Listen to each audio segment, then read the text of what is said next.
नमस्कार साथियों। प्राचीन भारत का इतिहास, इस विषय में आज हम गुप्त वंश के सबसे महान या वन ऑफ द सबसे महान सम्राट के बारे में चर्चा करेंगे। ये है समुद्रगुप्त, जिसे भारत का नेपोलियन भी कहा जाता है। हालांकि मैं व्यक्तिगत रूप से इस पक्ष में नहीं हूं कि समुद्रगुप्त को भारत का नेपोलियन कहा जाए, क्योंकि वो नेपोलियन से काफी महान है, इसमें कोई दो राय नहीं है। लेकिन चूंकि भारतीय इतिहासकारों की आदत रहती है कि अगर गोरे लोगों में कोई श्रेष्ठ रहा है तो उसकी तुलना भारतीय से की जाए।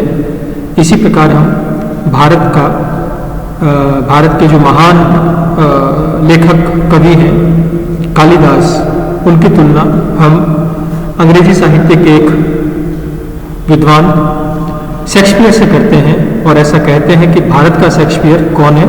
कालिदास है।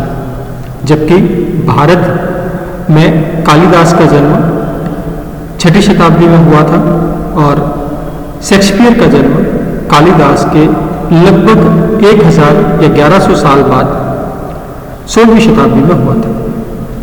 कोई कंपैरिजन नहीं है, दोनों अपने अपने क्षेत्र के महान व्यक्ति हैं निश्चित रूप से। लेकिन कालिदास को भारत का शेक्सपियर कहना हमारी गुलामी मानसिकता का परिचय है। यूरोप में कभी भी नहीं पढ़ाया जाता कि इंग्लैंड का कालिदास शेक्सपियर है, नहीं, कभी नहीं पढ़ाया जाता। ये हम चूंकि मानसिक रूप से गुलाम थे, शारीरिक रूप से गुलाम थे, लेकिन आज भी हम मानसिक रूप से गुलाम हैं। इसीलिए पुस्तकों में हमें ये देखने को मिलता है कि भारत का शेक्सपियर या भारत का नेपोलियन। चलिए, फिर भी जैसा पुस्तकों में लिखा हुआ है वैसा पढ़ना कई बार विद्यार्थी की मजबूरी बनता है, उसी को लिखना कई बार विद्यार्थी की मजबूरी बनता है। क्योंकि जो कुछ नहीं लिखा हुआ है या जो कुछ अपनी मर्जी से लिख दिया जाए तो शायद उसके मार्क्स प्रॉपर नहीं मिले। हम पढ़ना शुरू करते हैं। समुद्रगुप्त के जीवन वृत्त और उपलब्धियों पर प्रकाश डालिए, सैनिक उपलब्धियों का मूल्यांकन कीजिए और क्या उससे नेपोलियन कहना उचित है, ये भी बताइए। अब हम शुरू करते हैं सबसे पहले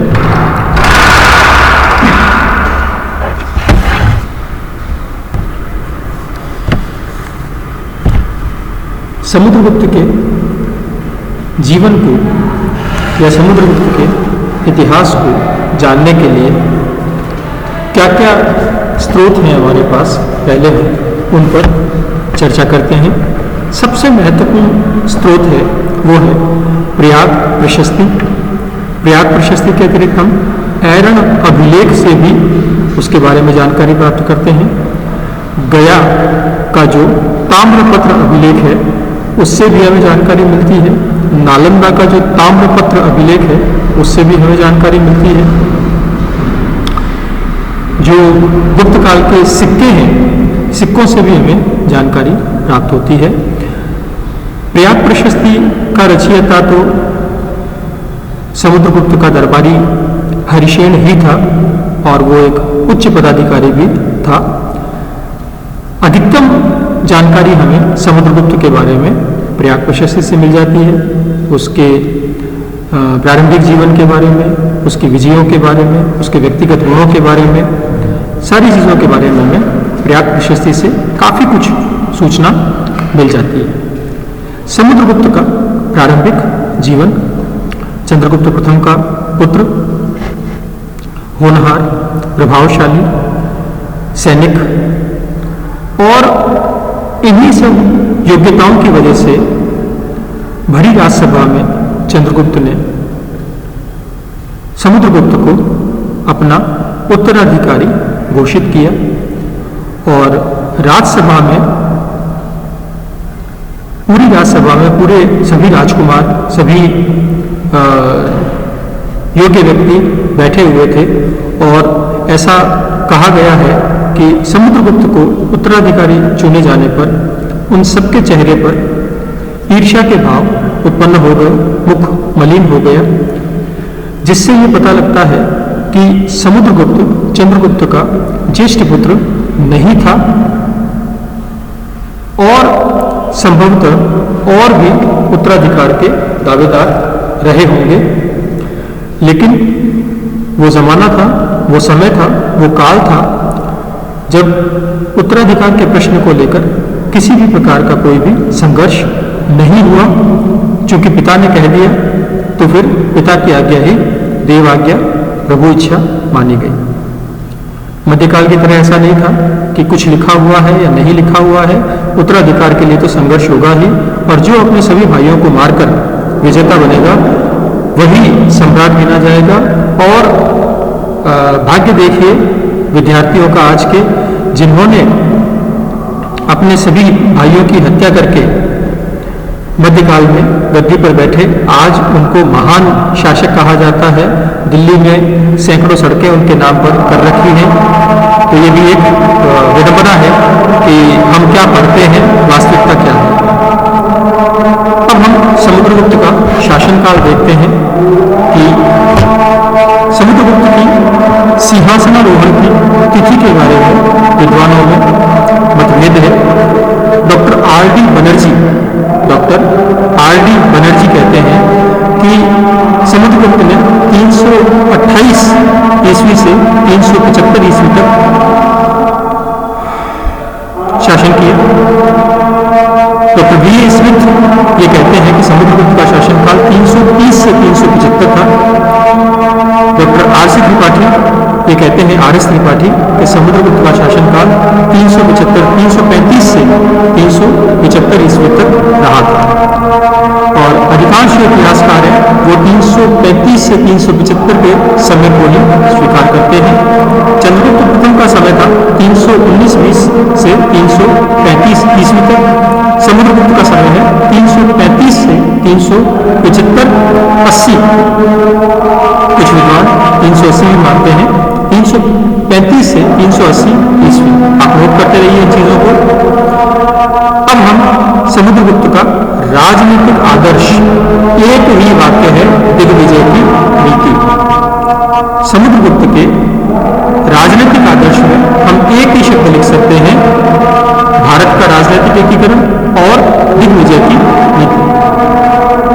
महत्वाकांक्षी शासक था, संपूर्ण भारत को जीतना चाहता था, संपूर्ण भारत को जीतकर एक विशाल साम्राज्य की स्थापना करना चाहता था।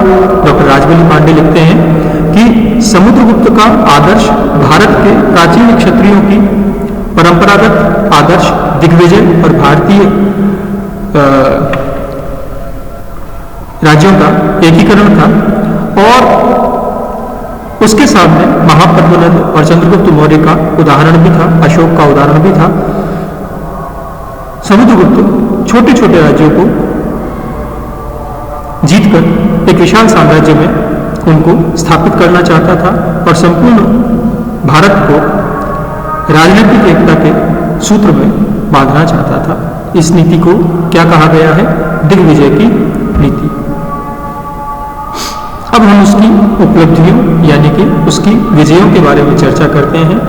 महत्वपूर्ण उसकी जो विजय है वो है आर्यावर्त की विजय, आठविक राज्यों की विजय, दक्षिणापथ की विजय, सीमांत राज्यों की विजय, गणराज्यों की विजय और पड़ोसी विदेशी राज्यों की विजय। ये इन विजयों के बारे में अब हम चर्चा करनी शुरू करेंगे। पराक्रमी शासक था, महान योद्धा था, दिग्विजय की नीति का अनुसरण किया और संपूर्ण भारत पर विजय प्राप्त करने का प्रयास किया। जो हरिशेन की प्रयाग प्रशस्ति है उसमें हमें समुद्रगुप्त की विजयों के बारे में विस्तृत जानकारी मिलती है।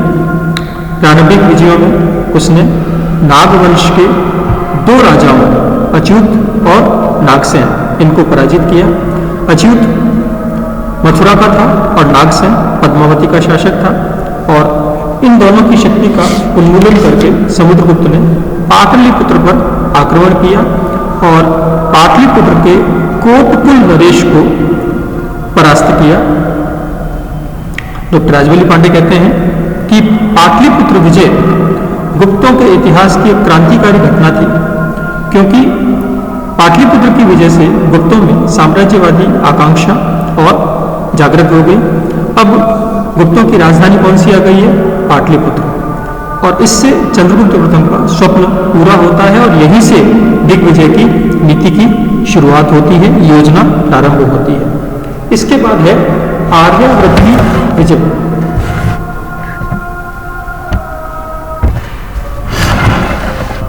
आर्यावर्त की विजय, प्रयाग प्रशस्ति हमारी सभी जानकारियों का जो महत्वपूर्ण स्रोत है वो है प्रयाग प्रशस्ति।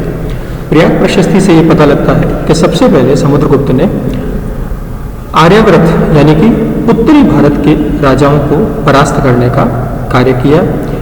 यहाँ उसने कस्मोधरण की नीति का अनुसरण किया। इसका मतलब उसने इन राजाओं की शक्ति का उन्मूलन किया, इनकी शक्ति को उखाड़ फेंका और इनके राज्य को अपने राज्य में शामिल कर लिया। प्रस्मोधरण।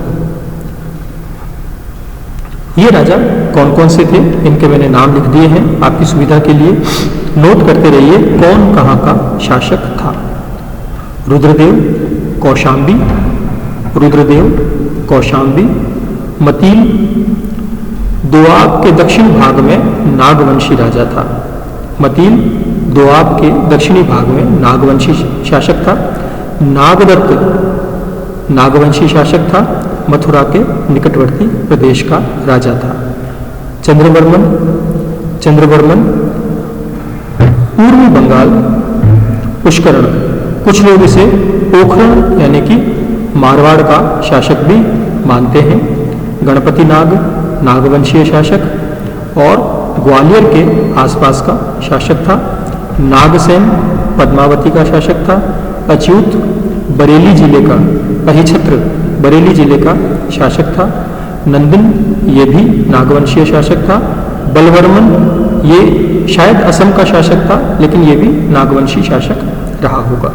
ये आर्यावर्त के 9 राजाओं का लेखा जोखा है।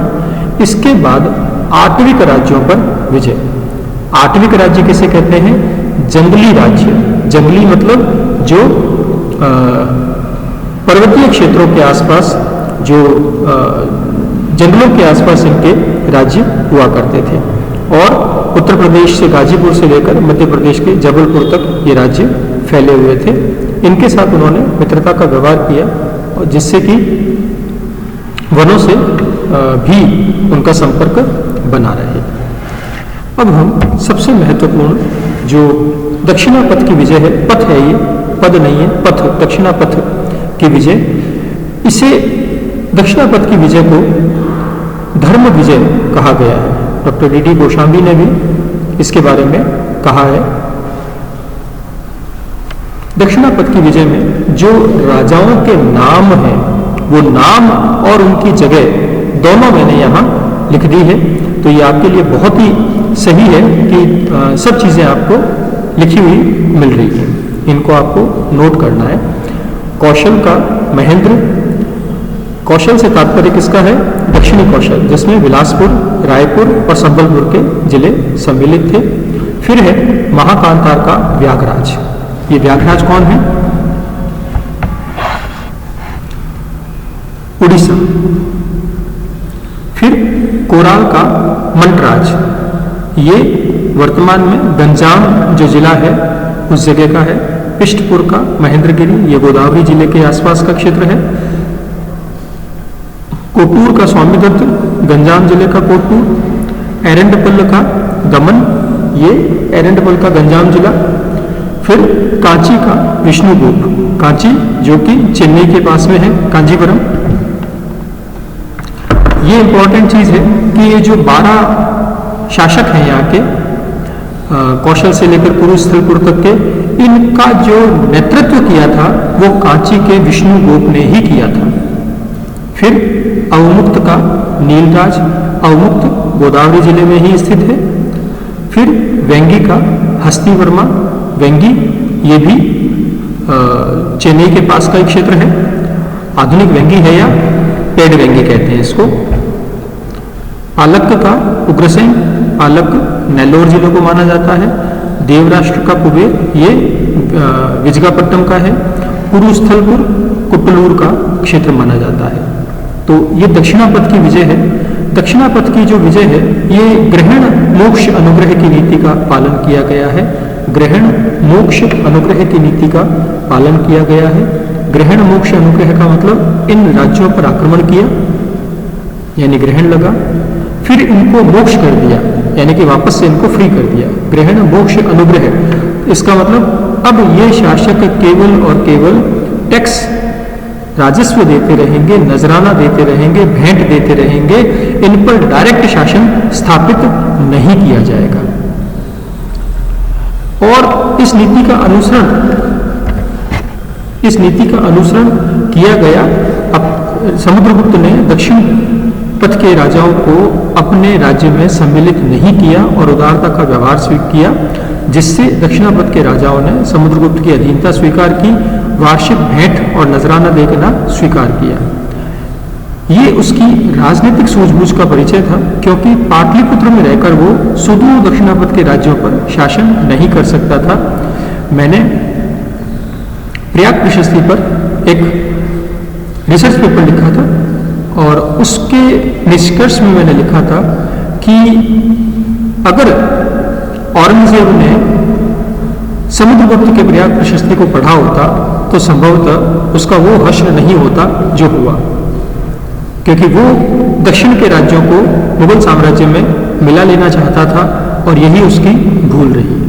जीवन के अंतिम 25 वर्षों में वो दक्षिण में ऐसा उलझा कि वहां से वापस नहीं आ पाया, उल्टे दक्षिण उसकी कब्रगाह सिद्ध हुआ।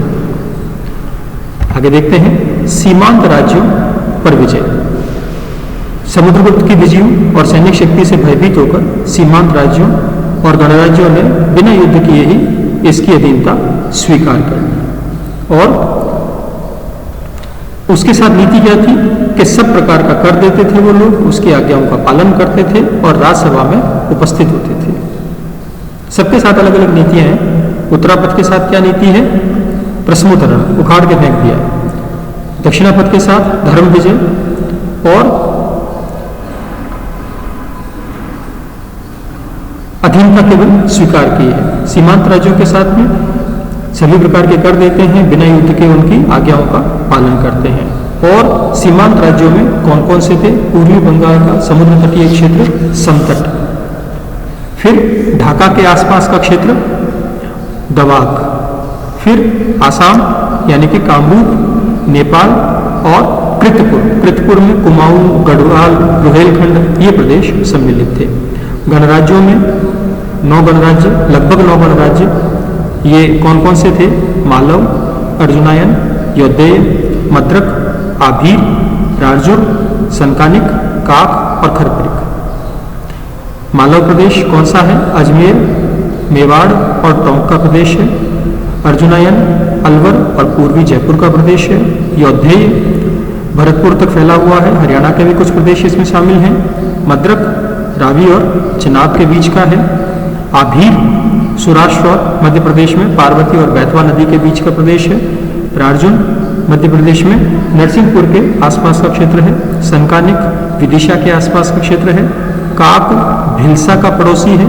खरपरिक मध्य प्रदेश में दमोह के पास का क्षेत्र है। फिर से इनको लिख लीजिए आप। सीमांत राज्य कौन कहाँ है, गणराज्य कौन कहाँ है।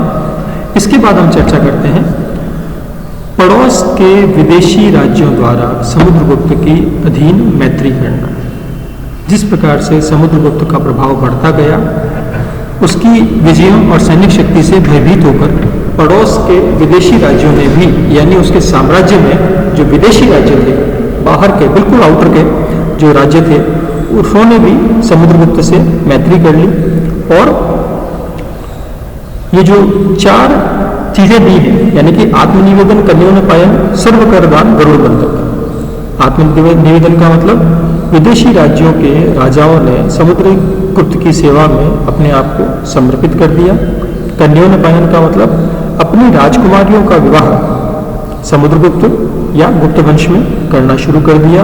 दान का मतलब, सर्व कर दान का मतलब अपना सर्वस्व उनको दान करना या समुद्रगुप्त के लिए, सम्राट के लिए उपहार नियमित रूप से भेजना। और गरुड़ मंत्र का मतलब हुआ कि वो जो समुद्रगुप्त की मोहर थी, गरुड़ के राज चिन्ह की मोहर थी, अपने आज्ञा पत्रों पर गरुड़ राज चिन्ह की मोहर को उपयोग में लेना। डॉक्टर राजबली पांडे कहते हैं कि जिस प्रकार की शर्तें या संधि की शर्तें लागू की गई, उससे ये लगता है कि समुद्रगुप्त का पलड़ा भारी रहा होगा। ये बराबर के मैत्री संबंध नहीं थे, विदेशी राज्य समुद्रगुप्त के अधीन थे। अब ये विदेशी राज्य कौन कौन से थे? देवपुत्र शाही, शाहानुशाही, ये कुषाण वंश के वंशज हैं और किदार कुषाणों के नाम से जाना जाते हैं। देवपुत्र कहते थे अपने आप को, और देवपुत्र कहने की वजह से ही हम ये मानते हैं कि ये पश्चिमोत्तर भारत में कुषाणों के वंशज रहे होंगे। शक, ये अवंती और सौराष्ट्र के शक क्षत्रप थे। मुरुंड, ये भी किसी शक क्षत्रप के उसके ही वंशज रहे होंगे। सिंहल द्वीपवासी, सिंहल द्वीप यानी कि लंका, चीनी स्रोतों से लगता है हमें कि लंका का राजा मेघवर्ण, नाम याद रखिएगा, मेघवर्ण समुद्रगुप्त के पास आया और बौद्ध गया में लंका के यात्रियों की सुविधा के लिए एक विहार बनवाने की आज्ञा मांगी। समुद्रगुप्त ने स्वीकार कर ली और मेघवर्ण ने बौद्ध गया में महाबोधि संघाराम नामक विहार बनवाया। मेघवर्ण ने बौद्ध गया में महाबोधि संघाराम नामक विहार बनवाया। फिर सर्वद्वीपवासी यानी कि दक्षिणी पूर्वी एशिया के हिंदू उपनिवेश है ये, जावा का जो एक ग्रंथ है, जावा जगह का नाम है, वहां का राजा ऐश्वर्यपाल अपने आप को समुद्रगुप्त का वंशज मानता था। अब हम चर्चा करते हैं अश्वमेघ यज्ञ की। इन सारी दिग्विजयों के उपलक्ष्य में समुद्रगुप्त ने प्राचीन चक्रवर्ती सम्राटों की तरह अश्वमेघ यज्ञ किया और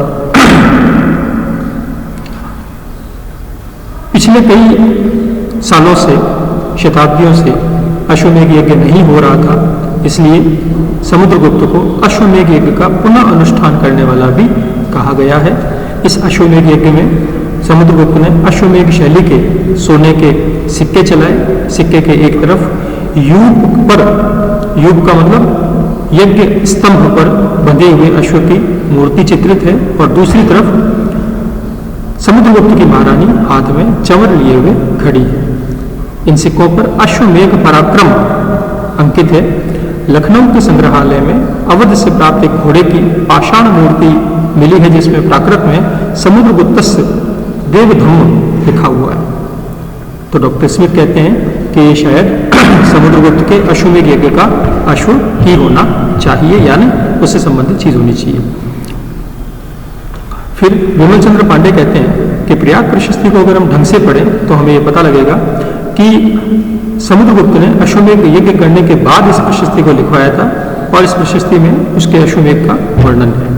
हमने समुद्रगुप्त का साम्राज्य विस्तार देखा कि संपूर्ण उत्तर प्रदेश, बंगाल, बिहार, मालवा, फिर पूर्वी सीमा के 5 राज्य, पश्चिमी सीमा के 9 गणराज्य समुद्रगुप्त की अधीनता में थे, उसे कर देते थे। मध्य प्रदेश के 8 राज्य, दक्षिणापथ के 12 राज्यों ने भी समुद्रगुप्त की अधीनता स्वीकार कर ली थी। आरसी मजूमदार साहब कहते हैं कि कश्मीर, पश्चिमी पंजाब, पश्चिमी राजपूताना, सिंध, गुजरात के अतिरिक्त संपूर्ण भारत इसके अंडर में था। छत्तीसगढ़, उड़ीसा के प्रदेश पूर्वी तट के साथ साथ दक्षिण के भी कुछ भाग और उससे भी आगे के कुछ भाग इसके अंडर में आ गए थे।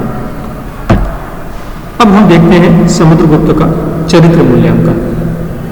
गुण संपन्न व्यक्ति था, वीर और साहसी था, उदार और दयालु था, निर्धन, अनाथ, असहायों, पीड़ितों की सहायता करता था और दानशील था, सैकड़ों हजारों गायों का दान करता था, हरिशेन कहता है कि समुद्रगुप्त मनुष्यों में देवताओं के समान, धन में कुबेर के समान, शक्ति में इंद्र के समान, विद्वता में बृहस्पति के समान था।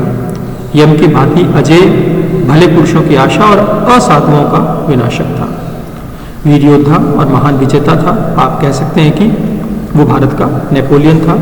उसके सिक्कों पर पराक्रमांक ध्यान से लिखते रहिए, पराक्रमांक, व्याघ्र पराक्रम, अप्रतिरथ जैसी उपाधियां मिलती हैं।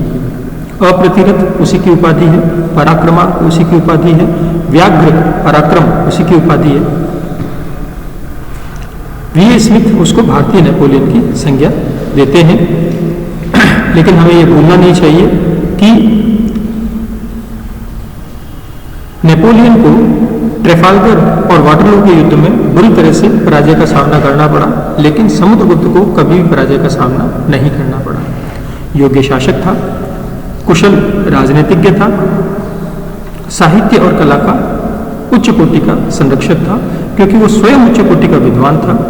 विद्वानों, कवियों, साहित्यकारों का संरक्षक था और स्वयं उसे कविराज की उपाधि मिली हुई थी। डॉक्टर रमाशंकर त्रिपाठी कहते हैं कि समुद्रगुप्त न केवल युद्ध नीति व रण कौशल में अद्वितीय था, बल्कि शास्त्रों में भी उसकी बुद्धि बड़ी तीव्र थी। स्वयं बड़ा सुसंस्कृत व्यक्ति था और विद्वानों की संगति उसे बड़ी प्रिय थी। प्रयाग प्रशस्ति का जो रचयिता था हरिशेन, उसके दरबार में ही रहता था। बौद्ध भिक्षु वसुबंधु का आश्रय जाता था। प्रयाग प्रशस्ति में लिखा हुआ है कि समुद्रगुप्त ने अपने शास्त्र ज्ञान से देवताओं के गुरु बृहस्पति और संगीत एवं ललित कला ज्ञान से नारद और तुम्बड़ू को भी लज्जित कर दिया था। स्वयं कला प्रेमी था, वीणा का बड़ा शौक था, संगीतज्ञ था। कुछ सिक्कों पर वीणा बजाते हुए भी उसे दिखाया गया है। धर्म सहिष्णु था वो, मध्यकालीन शासकों की भांति नहीं था वो कि मेरा धर्म अगर पसंद नहीं है तो तलवार से आपकी गर्दन उड़ा दी जाएगी। धर्म सहिष्णु था, उदार दृष्टिकोण था, व्यापक दृष्टिकोण था, सभी धर्मों का सम्मान करता था। प्रसिद्ध बौद्ध भिक्षु, बौद्ध विद्वान वसुबंधु उसके दरबार में ही थे, आश्रय प्रदान किया। लंका के राजा मेघवर्ण को बिहार के बौद्ध गया में भिक्षुओं के लिए विहार बनाने के लिए अनुमति दी। दानप्रिय था। इस प्रकार अब जो बाकी दो कोटेशंस हैं उसको हम अच्छे से पढ़ लेते हैं और उसके बाद में इस टॉपिक को कंप्लीट करते हैं। आर.सी. मजूमदार साहब का कोटेशन है, आर.डी. बनर्जी का कोटेशन है, आर.के. मुखर्जी का और आर.एस. त्रिपाठी का।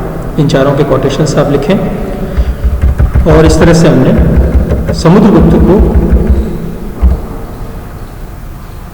ध्यान से पढ़ा। आप इसके नोट्स बनाएं और इसे लर्न करें।